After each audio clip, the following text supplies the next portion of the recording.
live from the Masai Mara from Haley. Haley, you are wondering what makes the cheetah able to run so fast.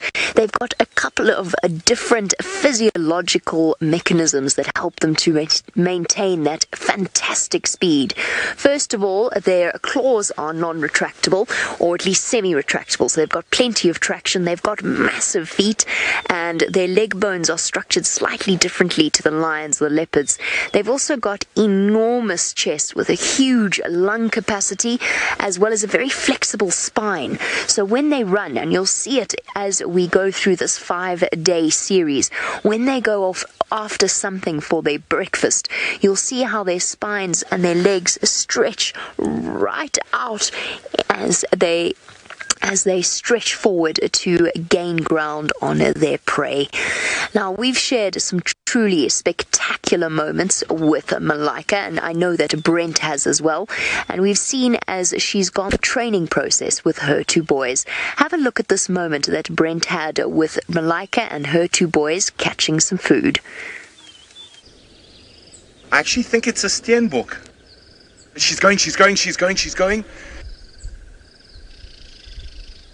There she goes. Oh, it's gone the other way. It's gone in towards the little boys. I think it's... Oh, no, they've got it. Now, hold on, everyone. We need to get in there. Hold on. Oh, no, it escaped. Sorry, Craig. But shame, there we go. They've got it. She let the two little boys... She's letting the boys practice. There we go. Come, grab it properly. There we go. It finally looks like that young male's got a proper grip around the esophagus. Wasn't that absolutely amazing? Well, wasn't that incredible? I was very lucky to share that experience with Craig as Malika was teaching her boys how to hunt. Now, look at this. We've got a few little visitors coming to see the 5 boys. They will probably be even faster than them, and will be able to escape before the cheetah even had a chance to pounce.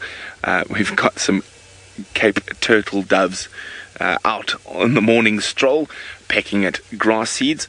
Oh, one of the boys has just noticed them. He's giving them a bit of a look. Yes, I think that's fast food, too fast a food for you.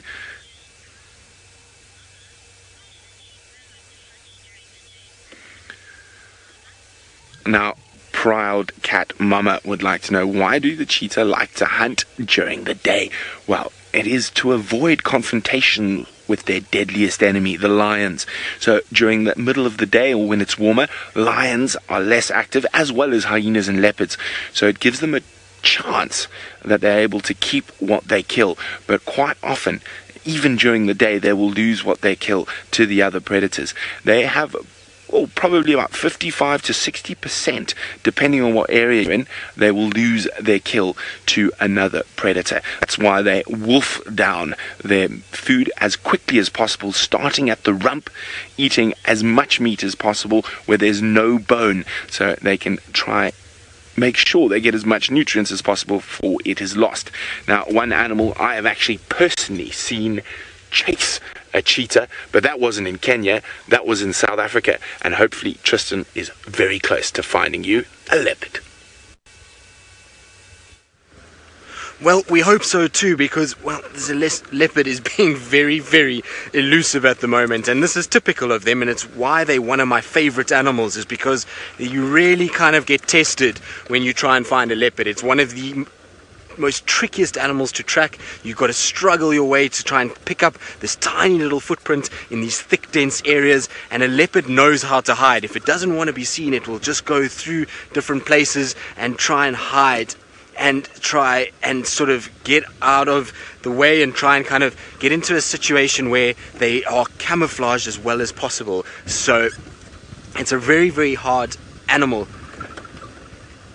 Now, Kennedy, who's 11 years old. Kennedy, hello. I hope that you're having a wonderful day. You want to know what leopards do when they first wake up. Normally what they do when they first wake up is that they'll have a big yawn and show their teeth, and then what they're going to do is start to groom themselves. So they'll have basically a little shower where they're going to lick off everything, make sure that they're getting their coats nice and clean before they then start to go and look for either water or food. So they wake up when they're very hungry.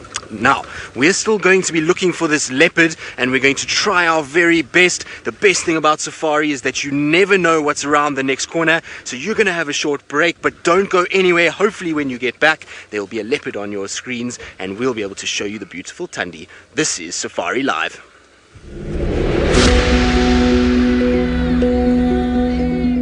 Tundi and cubs still giving us the runaround. Tracks for both of them all over the place, and well, we're still trying to just decode exactly what she's done. It seems as though she's gone all over and walked up and down. There's tracks going to Buffelshoek Dam, tracks going north, tracks going south, tracks going east and west, so it's going to be quite difficult to find her. But the good thing is that we do have a situation where the cub has kind of gone up and down, and the tracks that we're finding going away from this area are just of Tundis, not of the cub as well. So I think the cub is still here, and I'm hoping that Tundi's just lying in one of these bushes, and it's just about finding the right bush to find her. So let's see if we can and try and see if maybe, just maybe, Tundi is still with the little one. I hypothesize that Tundi is maybe went off hunting, didn't get anything, came back to the cub, suckled it, and now is back off hunting again. The conditions that we've got are perfect for a bit of hunting, and so I would surmise that she's maybe off doing that. But let's see how we go. I'm sure we're going to get them. We've got lots of helping hands, and so while we scratch around and hope that we can find this female and her little one, let's send you back across to McCurdy in the Mara and see what she's going to get up to. Hello again, everybody. How great is this? We're still down at the Mara River. We're here. Whew. Taking some deep breaths, of course. How exciting. All of you that are not enjoying the ad breaks, I wonder what ad break is on at the moment. Not going to do one for you, unfortunately. I'm fascinated, honestly, with what's going on down here at the moment. It's definitely a great morning to be at the river's edge. Those two are very unhappy with each other, but nothing too serious just yet. Just a lot of noise and a lot of spraying each other.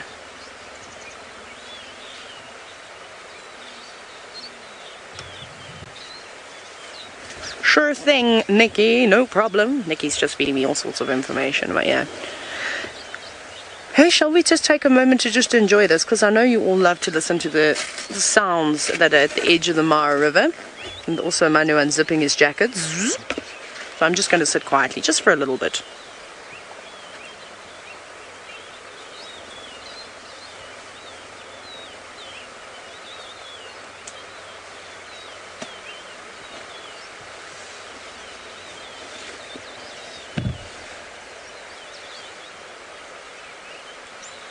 Isn't that cool?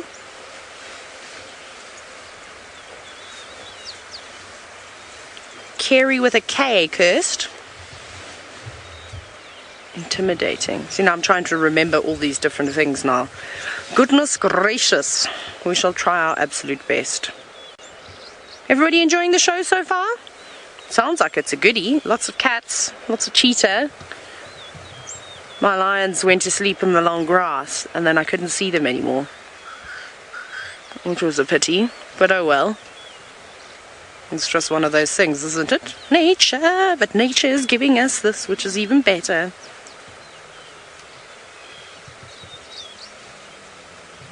Okay, right everybody. 30 seconds till TV. Better get prepared.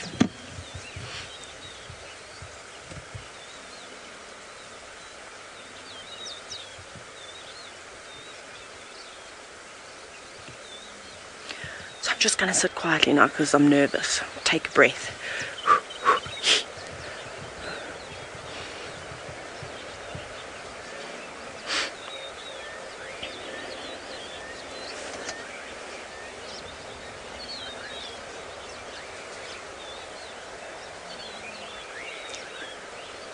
Welcome back to your live African safari. You've just joined us in the Masai Mara. Well, actually, we're in the Mara River at the moment, where we are looking at some hippos. And these are the two very angry hippos that you may have seen thrashing water at each other, opening their mouths. And I think we might get another battle in the minute, in fact. But the sun has finally risen and is starting to warm up. My name is Taylor McCurdy, and remember, this is a live and interactive safari, so you can chat to us. All you have to do is hashtag Safari Live on Twitter. And for those questions that we can't get to, because you can't have it all, unfortunately, Dr. Priya, a veterinarian of the Columbus Zoo, will be assisting us with answering those questions that we don't get to. So keep on sending them in. We look forward to, of course, chatting to you. Now, I'm quite surprised that hippo is sat down now, because it did have the upper hand, standing up, sort of towering over that other hippo.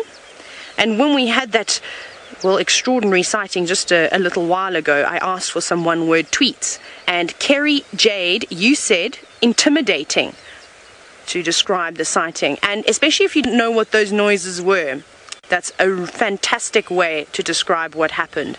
But again, it looked all big and scary, but the animals out here, they don't want to hurt each other, because if you get an injury, you might not be able to eat, you might not be able to defend yourself. So what they do try and do is, of course, these threat displays. So using their voices, thrashing around, opening their mouths, trying to show who's bigger and who's the strongest. But it's all settled down now. And another good thing that I think you will be excited to hear is we are in the area where we could potentially see the Musketeer lions. Scar could be around, so that's what we're going to go searching for now. And while I go off and search for that beautiful lion with a big mane, there's somebody else down in South Africa. He's hugging a tree, but he's also got a really good set of hair. Well, I wish Taylor luck on her search for Scarface. As you can see, I'm hugging a marula tree, and the reason why I love these trees so much is because this is the tree that we're expecting to find Tundi, and the leopards love these trees. They love hoisting their kills up them. The elephants love eating their fruits, which are high in vitamin C. And you should love these trees because they could win you a trip to Africa. Enough said about that. Now, we've been moving through this area hoping to find this leopardess called Tundi, a female with a young cub, and her tracks have been crisscrossing up and down, indicating that she's been hunting in this area. And I'm feeling confident that she's got lucky and stashed her kill up one of these trees, gone back to collect her cub, and she could be currently bringing her cub back to it.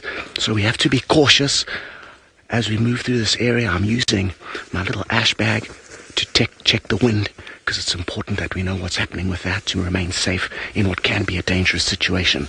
Now, as we search for this leopard who I think's caught a meal, Noel's looking at some of their favorite prey. This is a beautiful prey species, and other than that, it's just a beautiful antelope. This is a kudu, one of my favorite antelope species that you can find out here in the African bushveld. Now, don't forget, we are coming to you live from South Africa and the Masai Mara. I'm sitting in South Africa at the moment, and you can interact with us, hashtag Safari Live on Twitter, so please send that through. My name is Noelle Van Moden, and if you happen to be looking at your bingo card, I'm a guide. Bingo. All right. Now, one of the reasons why we're sitting here with this kudu is, one, to show it to you, but two, is because they are also favorite prey of something called the African wild dog. Now, this is the African wild dog here. I have been searching high and low for the past hour for a pack that we had yesterday afternoon, and I've been keeping a close eye in this area, as this is where we've been having the tracks. So I'm doing lots of tracking like a Tristan and Scott are doing, and I'm hoping to be able to find them for you in real life, if that turns out to work for us. So I'm going to go check the water hole just down the way a little bit and do one more turn around, and hopefully we get them. And while I'm doing that, let's head back over to James Hendry at Chitwa Dam. 38. Can you believe we have still got hippo action? Normally by this time of the day, they are just snoozing underneath the water. And there you have a gorgeous shot of where we have been since dawn today. That is the Chitwa waterhole next to Chitwa Lodge, here in the Sabi Sands on the western fringes of the great Kruger National Park. 8.5 million acres of magical wilderness. And up in the Mara, of course, the Mara Serengeti ecosystem is also around about 8 million acres or so equally massive pieces of ground. There's a gorgeous fish eagle, which will hopefully dive down at some stage and catch itself a fish. That's what they do. They also scavenge quite a lot, but the absence of large cat predators around here is going to preclude that breakfast for them. Now, I'm most pleased to announce that we at Safari Live have been victorious in the game Where Am I? Now, this is not something that happens very often, and I can only think it has happened because I told you may not use the search engines to find out where we were looking. Here we have my friend Walter, and Walter was, in fact, from the Kruger. So if you look at the clip now, you can see Walter there with his black beard, and then you can see a cohort of his with a white beard, and that white-bearded animal comes from the Mara Serengeti. So 38% of you thought that we were in the Kruger, and 62% of you thought that we were in the Mara. Those 62, you need to do a little bit more reading, please, over the course of the next little while, and thank you very much for playing the game Where Am I? You have won my undying adulation. Now, one of the other species that we get in both locations is the impala. And I'll give you a clue for the next Where Am I game we're going to play. The ones in the Mara are a little bit larger than the ones here, and Brent Leo Smith, who is larger than me, is now going to show you one. Oh, when the cheetah boys see this, they're going to say, bingo, it's an impala. But unfortunately, they didn't see it. I've been trying to check, so I moved into position. I heard the impala making a noise. Now, there are lots of impala in this area, and the boys did not see it. So the impala like these thickets here. So I was hoping we'd move out and the boys would see that impala just walking through the thickets here. And that's one of the reasons they're in this area, is to hunt impala. And it is a nice big antelope, and not quite big enough for all 5 of them, but would definitely make a good meal. But they didn't spot it. They heard it, so I thought they might get up and start walking, but that doesn't mean they're not going to. As I said, these thickets here are full of antelope, and while we wait to see if boys get up and find themselves an impala for breakfast, let's go back up into the air above the Mara. Thanks, Brent. And from your cheetah in their huddle, I wonder what their play is going to be coming up after this. But we have a whole lot of power backs in the form of buffalo, and they are in the open plain of the Mara Triangle. They are just waking up.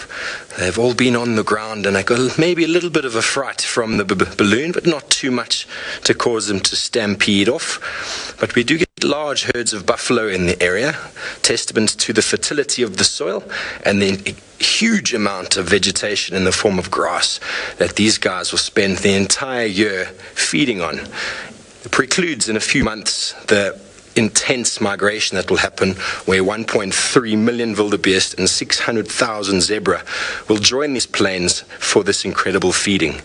As you can see, the plains go on for miles and miles and miles. As far as the eye can see is just grassland vegetation in the Mara Triangle. What an insane view we have from the balloon. And with our view we have from the balloon, I believe Mr. Winterboer is trying to get himself a better view down in South Africa. I definitely am trying to get myself a better view out here in South Africa, unlike the Mara where you just were with Steve from that beautiful vantage point in the balloon. We don't have the benefit of height. This is my view right here. I've got about 10 yards of visibility in this bush, thick forest, as you can see from the shot that you've got there now.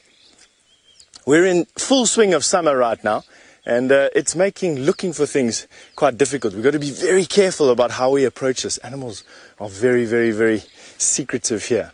Right, we're going to carry on basically just mingling over here with the bush and see what we can see. And in the meantime, we're going to be sending you over to Taylor in the Mara. It is particularly difficult, isn't it? And here is one of those secretive animals that don't often like to show themselves. Remember, this is live, so you can chat to us. Always hashtag a safari live. Now, what we're looking at the moment is a pair of black-backed jackals, and I suspect that one of them is actually a youngster. And I'm hoping over the next few safari extravaganzas that I'm going to be able to introduce you to a pair of jackals that have had 4 pups that I've watched grow and leave the den, and hopefully we'll be able to see them.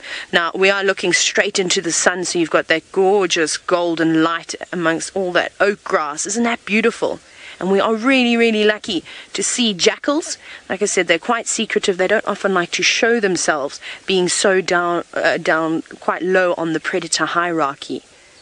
And they're looking around. They're also probably going to get ready to settle down for the day. They're predominantly active at night.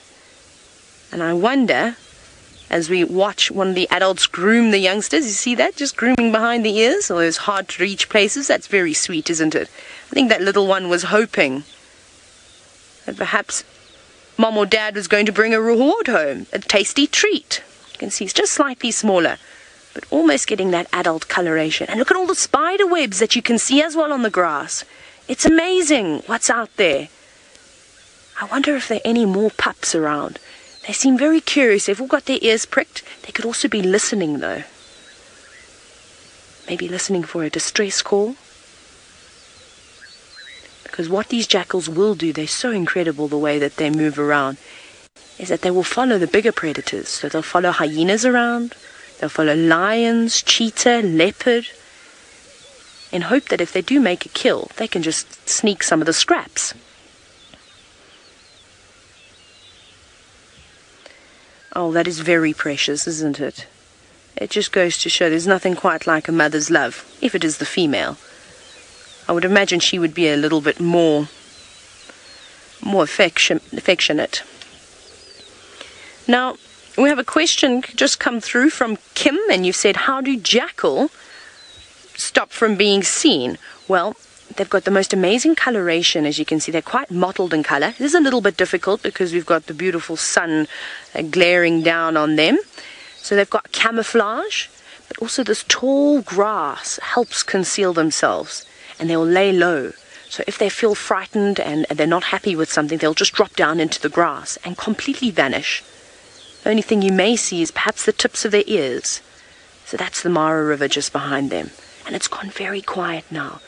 I'm basically just starting to hear all the birds chirping away. They must be very happy that the sun has come out, because it really, really was a chilly evening. Now, our jackals are, well, I suppose that one is getting a bath, isn't it? And a bit of a back scratch. And Brent's patience is finally paying off, because it seems as though across the Mara River, the Musketeers are slowly starting to wake up. Indeed they are, and they are getting up. They're doing a bit of aloe grooming. Now this is like the pre-game chat, the big talk. Let's get going, let's get out there, let's catch some breakfast. We can do it. We are the Musketeers. We are the fastest 5 male cheetah in the Masai Mara. Well, I think they are. And you can see these little tender moments of grooming like this are very, very important between the Musketeers, because what's that one scene? I can't see behind me, but it looks like it might have spotted something. But it's very important to keep the bonds between the coalition strong. At one point, we thought they might completely split up as they fought for dominance, as they just got together.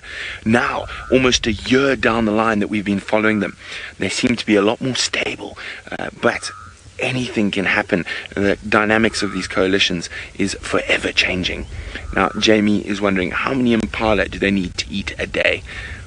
Probably 1. Oh, don't run away, little guy. That's what they spotted. Or he spotted them.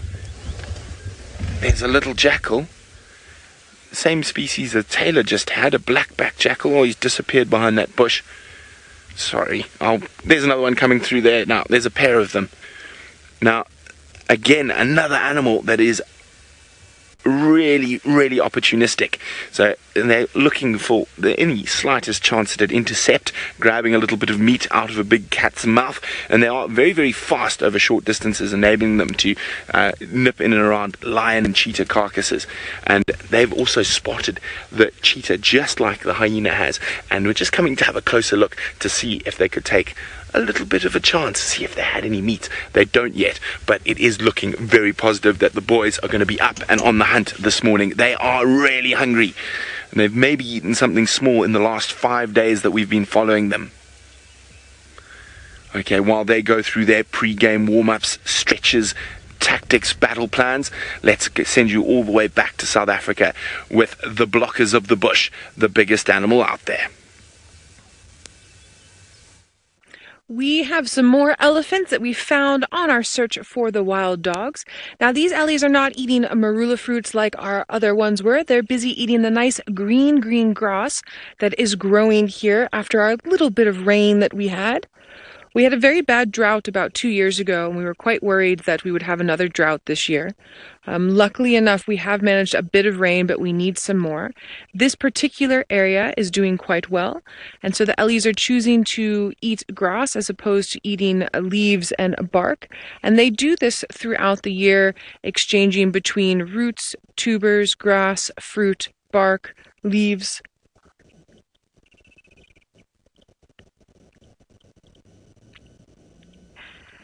Chloe, who is 7 years old, you would like to know what is an elephant's favorite snack? Well, Chloe, this time of the year, when the marula trees are fruiting, marula fruits would be their favorite snack. In the wintertime, they've got special tubers that are like potatoes that they dig up that would be their favorite snack that time of the year. So it changes. Great question, Chloe. Thank you so much. Now, this is a breeding herd of elephants. And if they were to come into contact with those wild dogs, because they have little ones here, they would change their behavior. Now, we have a special magic moment that occurred with Brent, and we would like to share that with you so you can see that type of interaction between elephants and wild dogs. We've seen these ellies really chase wild dogs before. There we go, here it comes. Look at that, isn't that amazing?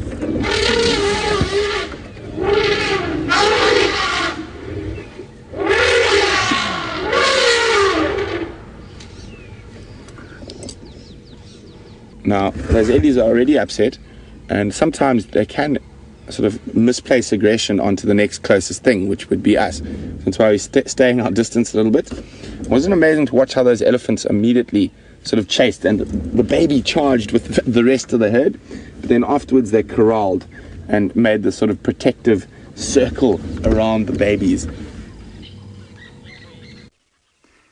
If there is one thing in the wilderness that is louder than Brent Leo Smith, it is the Egyptian goose. And if Brent Leo Smith happens to be looking at wild dogs, especially if they are being chased by elephants, well, then you can hear him from roughly 700 miles away.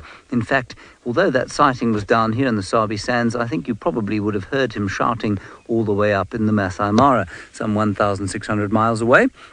And if there was a vocal competition out here for the most number of decibels able to be produced by one vocal box, Brent Leo Smith would be the winner by a country mile. Now, these geese are something of a fascination for me. They are very, very common indeed. But if you look carefully at them, you can see that they have got some amazing colours. They've got iridescent greens and purples and blues on their wings.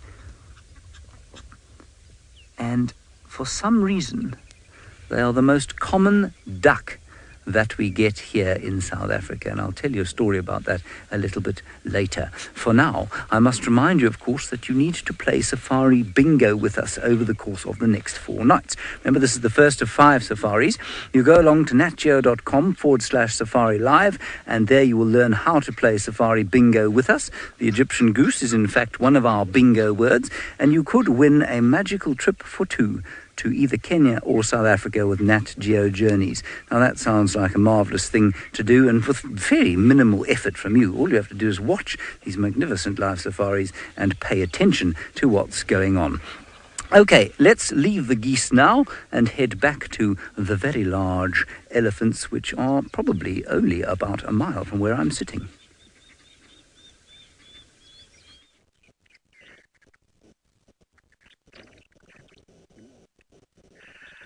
So we have this tiny, tiny, tiny little elephant that's come running through from the bushes, and now he's playing with his cousins. But I don't know if you could hear him running through. Oh, Senzo, just move slowly to our left. Everyone, we have a visitor. Don't forget, we're coming to you live from the South African bush, and I'm sitting here with elephants, and this little one crept up on us while we were busy watching the other little ones. He's a cheeky elephant. He wants to smell us and check our territory. He's maybe 3 foot from the car at the moment. Hello, my boy. He's just trying to figure out what's going on with us and what we're up to. And also when they're this age, this one that's in front of us now is probably about 10 years old. The other little ones that we were looking at were a couple of years old. Robert, good question. You would like to know why some of the Ellie's tusks are so short. Oh, hello, my boy. You're being extra cheeky today. He's going to come around the corner. Hello, boy. So they're short because they're growing. So elephant tusks are your 2 front teeth. These ones here, your incisors. So he's trying so hard to be a big male elephant right now. So his 2 front teeth haven't fully grown in. It takes a while for them to come. They have 2 sets of milk teeth that come in first, and then they get their adult teeth. This little one is determined to try and prove that he's bigger than we are. It's not really working. And then just behind him, one of the tinier ones is busy nursing off the mum. They have glands in front like we do. It's called pectoral mammae. We call them breasts, as opposed to an udder like a hippo or a rhino would have. And they drink milk for 2 years, sometimes up to 3 years.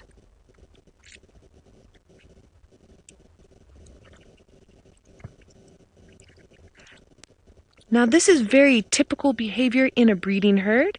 You have one female, she's in charge, she's the matriarch, and then it's her and her sisters, and they're young of varying different ages. And right now, they're very relaxed. With us, with the vehicle, with everything we're doing. If they weren't, you would be hearing a lot more of roars, and you would have stiff tails and stiff ears. But what you can see here is very relaxed tails, very relaxed ears. But that doesn't mean that those wild dogs couldn't pop up at any time and disturb this tranquil, peaceful moment that we're having right now. So the wild dogs, from what we can tell from the tracks, are close enough that it could happen, and they do move up and down, in and out enough that and change direction enough that they could pop up here at any moment. Now, while we're waiting to see what happens, let's head into this short break, and we'll see you just now. This is Safari Live. Internet viewers, hello, it's so good to see you. Senzo and I have been tracking these wild dogs like you would not believe, and yesterday afternoon we had them for a little while, and they were so peaceful there by Chelapan, and now these tracks are here, and then they're there, and then they're here, and then it sounds as if maybe they've gone south of the boundary, and then it seems like no, maybe they're coming back. So I like our spot that we found with the elephants, because we're not too far from all the other activity. We've done as much tracking as we can possibly do with this pack, and so what I think is the best move for us is to wait for them to come back this way, or possibly to pop up from just behind us. Because these blocks are so big, so the blocks in between the roads are so big, it makes it quite difficult, especially when we start off in the morning and it's dark, to track them. So I think, because as we know, many of you have seen wild dogs before, and as we know, they tend to move quite a bit, we can still get lucky this morning, and if not this morning, this afternoon. Now, I'm going to turn the car around so that we can keep watching our Ellies as they've moved behind us. Our beautiful breeding herd. Now, I don't know if you heard earlier that tiny little one that was coming through and trumpeting, and he had a funny sounding trumpet. I have heard that before with other elephants, and it's almost as if their voice boxes don't don't form properly, and they've got a funny little husky voice. Now, while I'm busy maneuvering around and trying to see what's happening, Brent's cheetah are on the move. So let's head on up to the Masai Mara, 1,600 miles away, to enjoy that. Hello guys, welcome back. The boys are on the move, and they are still being shadowed by that female hyena. I can't see whether it's the same one just yet. We'll have a look now. They've moved probably about 50 or 60 meters, and the hyena's there. It is the same. Is it the same one? Does it have a collar? I can't see. Yes, it is. It is the same female.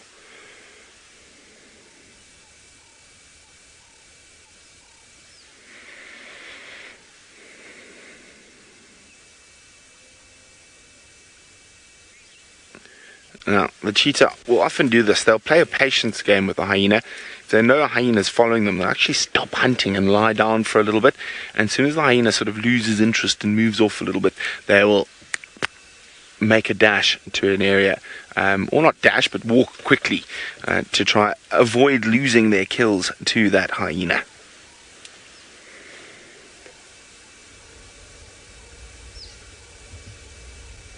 And hyenas sort of lost interest again. I think it did a loop, came back, had a look where they were lying, found that they were not there. So went on a little sniffing mission and sniffed them out.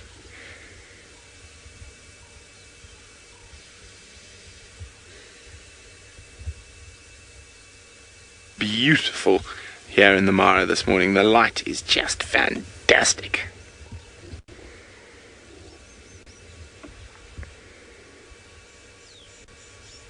No, it is definitely quite tough being a cheetah with all the other predators around. But of course they do have those special adaptations for speed, which enables them to survive out here in this tough climate. And I'm not talking about the weather, of course. All the other predators that abound in the Mara. Okay, let's get a little bit closer, now that they've flopped down again.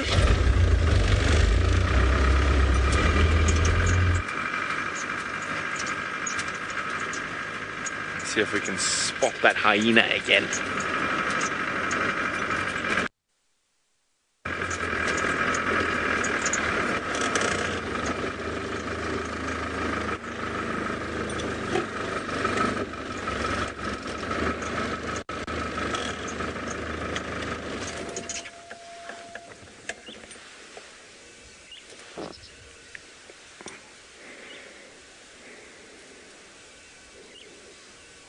So I'm just doing a quick delay test with final control.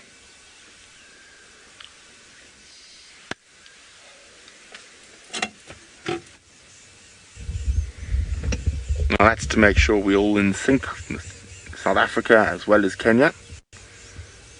All that.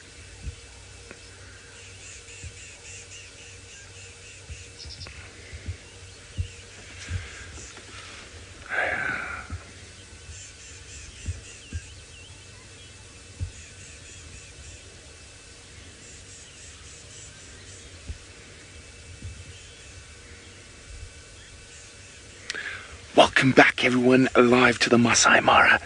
Look at this, the cheetah have moved out of the thickets where they were. They started hunting, but the ever-present nuisance of a hyena was there. So if we look at that bush right on the edge of the thickets that they just came out of, there is that same hyena, just keeping an eye on them in case it's able to get a nice free meal this morning. Now, this battle between these 5 boys and a hyena is absolutely constant, and over the next 5 shows, hopefully we'll be able to see some incredible interaction between them, and sometimes it can get quite aggressive, and being a group of 5, as such a strong team, they are able to see off single hyenas, but unfortunately, as soon as the hyenas call in their teammates, that's the end for the cheetah and they'll lose their kill. So even 2 hyenas is too much for the boys to keep at bay. Now, they're having a very lazy start to the morning, unlike us, who didn't even have a start to the morning. Our morning went into night. So, they are, again, just playing a patience game here. So cheetah do this quite often with hyenas. If they see they're being followed by a hyena, what they'll do is they'll rest and wait for the hyena to lose interest, wander off, and then try slink off into a different area away from the hyena.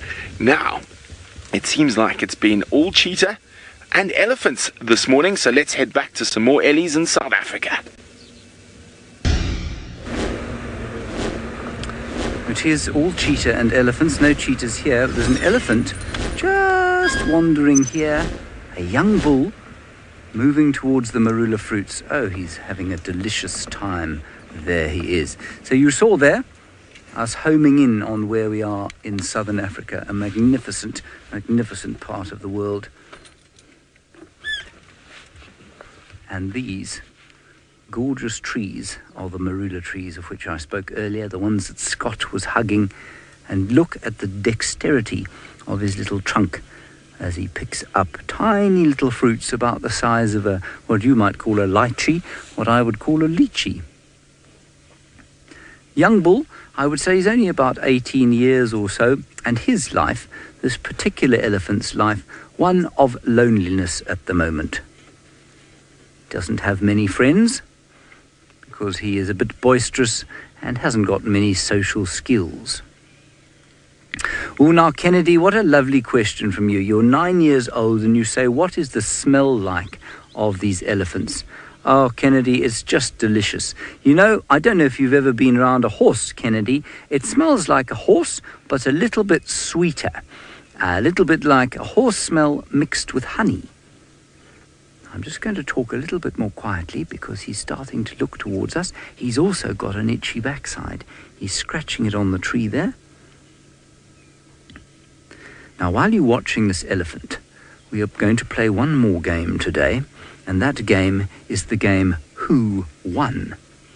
So what I'd like you to do during the course of this last little part of the show, tell us who you think won between Mara and Kruger. So that's hashtag Safari Live again, hashtag Mara, hashtag Kruger. I'm going to sit right here with this little elephant bull, and while we do that, let's go back across to Jamie Patterson.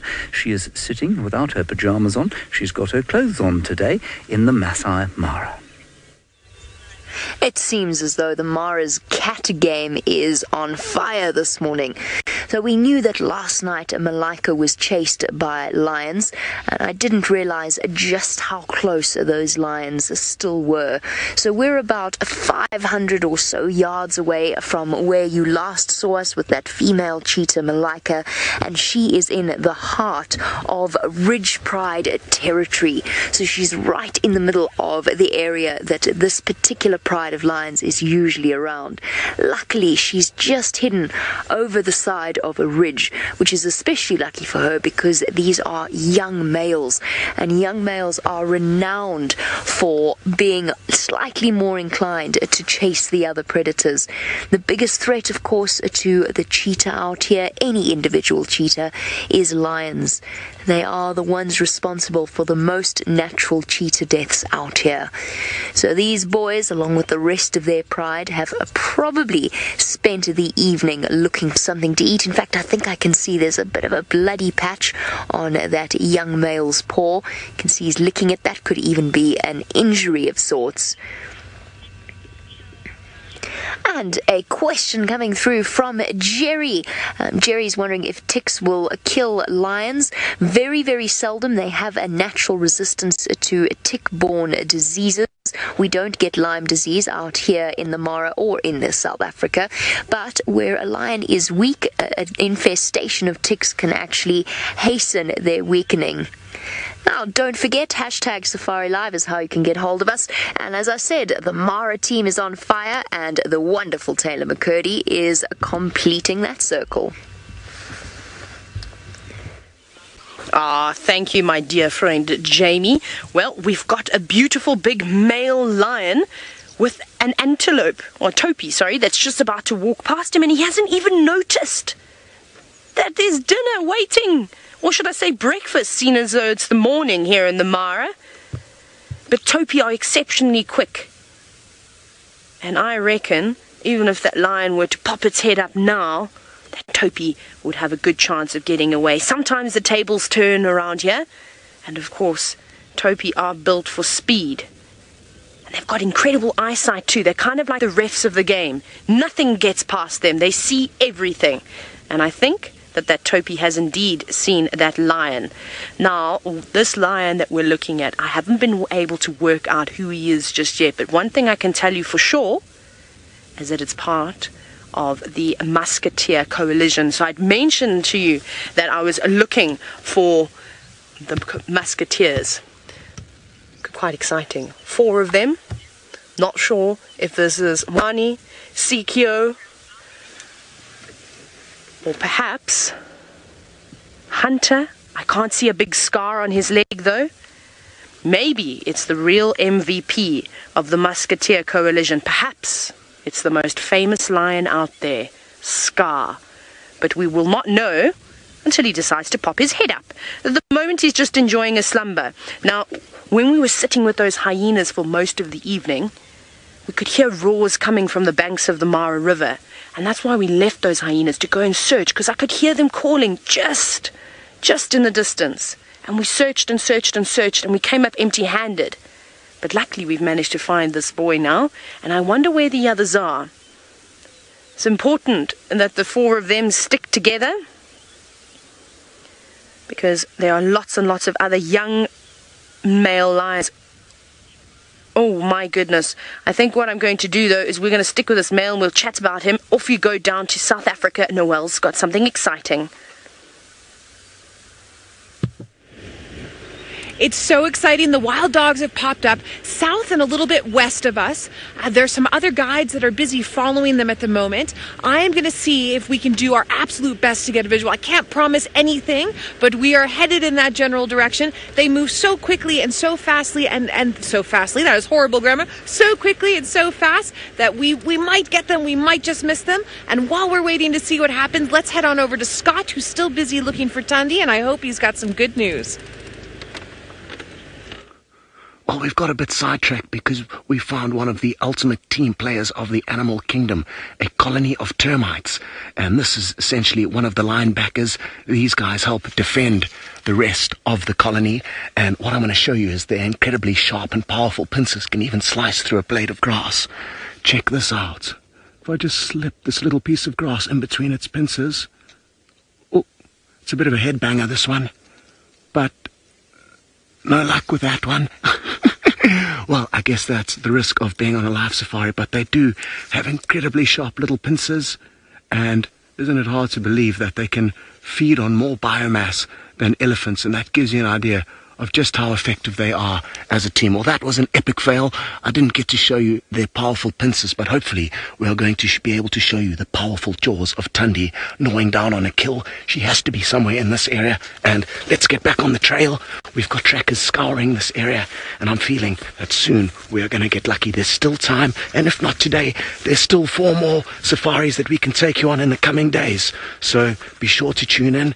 And right now, James has just come across some elephants, so why don't you head across there? Same elephant, everyone, but we have got a slightly different angle of him. We can go to now Ronald, the rover's cam, and he is sneaking up towards the elephant bull now.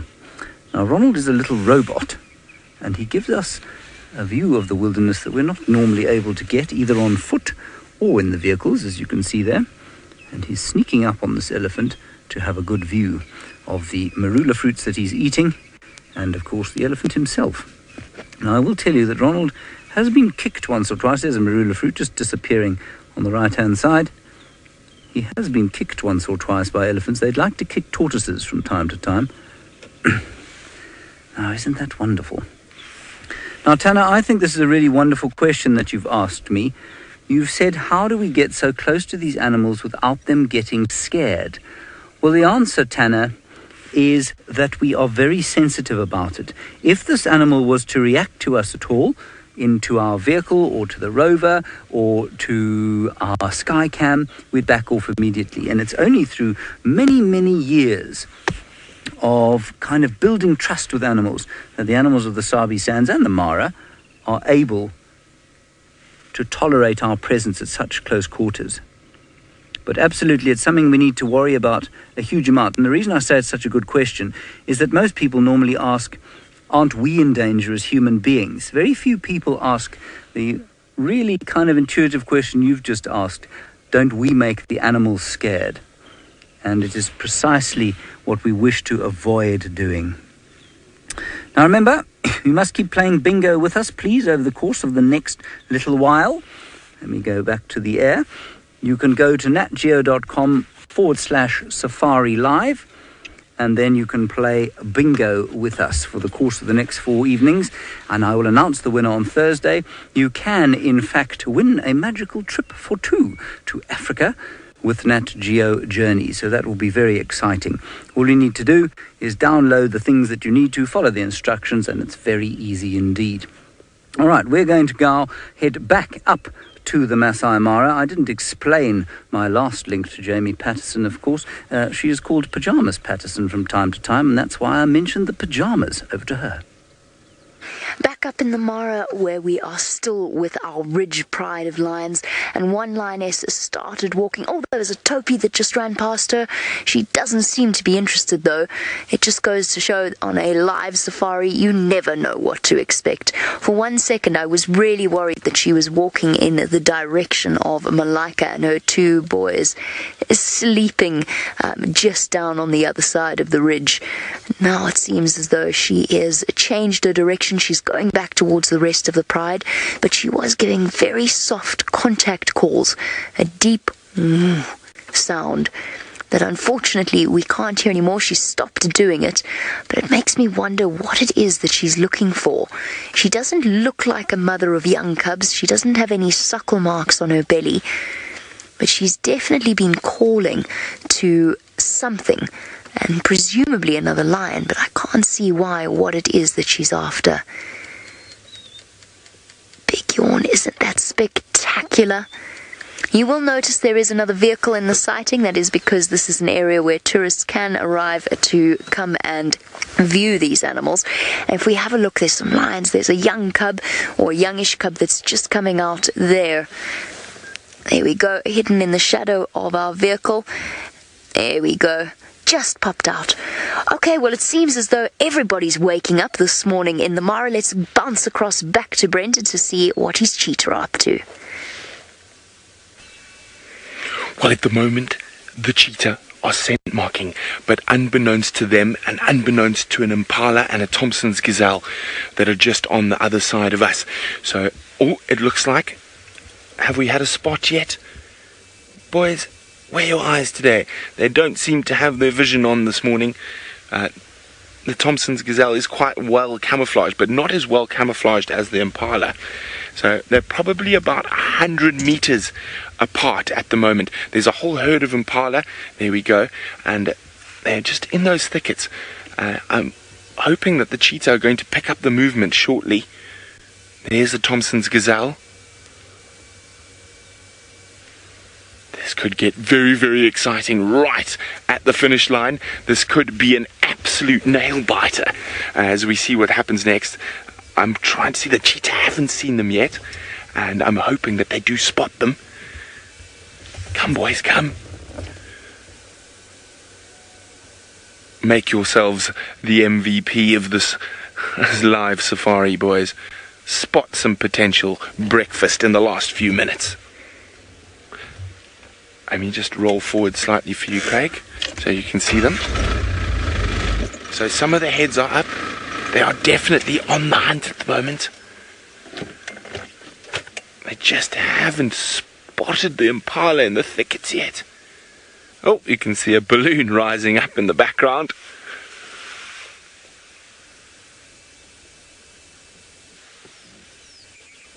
Oh, dearie, dearie me.